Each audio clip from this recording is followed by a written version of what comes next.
আবহাওয়া অফিস জানিয়েছে, আজ শনিবার সারা দেশে দিন ও রাতের তাপমাত্রা সামান্য হ্রাস পেতে পারে। এছাড়া অস্থায়ীভাবে আংশিক মেঘলা আকাশ সহ আবহাওয়া প্রধানত শুষ্ক থাকতে পারে। আজ সকাল ৯টা থেকে পরবর্তী ২৪ ঘন্টার আবহাওয়ার পূর্বাভাসে একথা বলা হয়।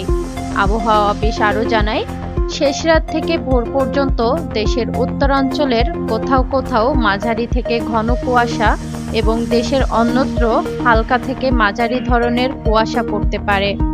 আবহাওয়া সিনফটিক অবস্থায় বলা হয়েছে, মৌসুমের স্বাভাবিক লঘুচাপ দক্ষিণ বঙ্গোপসাগরে অবস্থান করছে।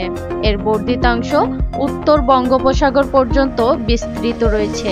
আগামী ২৪ ঘন্টার মধ্যে দক্ষিণ পূর্ব বঙ্গোপসাগর ও তৎসংলগ্ন এলাকায় একটি লঘুচাপ সৃষ্টি হতে পারে।